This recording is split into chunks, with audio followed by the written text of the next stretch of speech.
நீங்களும் ஈஸியாக பட்டி கட் பண்ணணுமா? இப்போ இந்த வீடியோ உங்களுக்கு தான். வாங்க பார்க்கலாம். இதில் ஒரு பீஸ் எடுத்துக்கணும். நம்ம பார்த்திங்கன்னா இந்த ஃப்ரண்ட்டில் இந்த மெயின் டாட்டுக்கிட்ட நம்ம ஒரு கோடு வருது இல்லையா, அங்கே ஒரு பின்னை போட்டுட்டு நீங்கள் இதை அப்படி மடித்து விட்டு இந்த கிராஸை நல்லா தூக்கி விட்டுக்கோங்க. தூக்கி விட்டு கீழே எந்த மார்க்குமே நம்ம பண்ணலை, ஆனாலுமே இப்படி நீங்கள் ஒரு கிளாத் மேலே இப்படி வச்சுட்டு நீங்கள் ட்ரா பண்ணலாம். இதை மட்டும் லைட்டாக நீங்கள் மேலே ஏற்றி விட்டு இப்படியே ஷேப் கொடுத்துடலாம். பாருங்க, இங்கே ஒரு கோடு போட்டு இங்கேருந்து இப்படியே ஷேப் கொடுத்துடலாம். ஷேப் கொடுத்துட்டு உங்களுக்கு இங்கே துணி எந்த அளவுக்கு தேவையோ அது வரைக்கும் நீங்கள் ஒரு மார்க் பண்ணிக்கலாம்.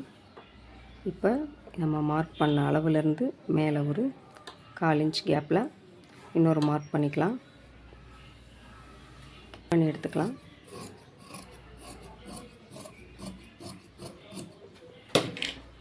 கட் பண்ணிவிட்டு இதை ஓப்பன் பண்ணி விட்டுடலாம்.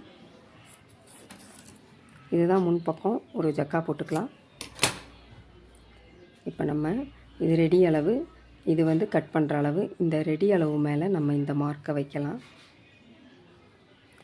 வச்சுட்டு ஆல்ரெடி நம்ம கிராஸ் கட் போட்டு வச்ச துணியை எடுத்து அது மேலே வச்சுருங்க. நம்ம 2வது கோடு மேலே இந்த துணியை வச்சுட்டு நீங்கள் கீழே மடிச்சுக்கோங்க. பாருங்கள், இது பேக் தட்டு வந்து ரெடி அளவு தான்.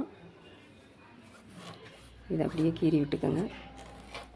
இப்போ நீங்கள் மெயின் பீஸில் வச்சு தைச்சி நீங்கள் இந்த அளவுக்கு மடித்து தைக்கும்போது உங்களுக்கு சைடு ஜாயிண்ட் எல்லாமே பர்ஃபெக்டாக வரும்.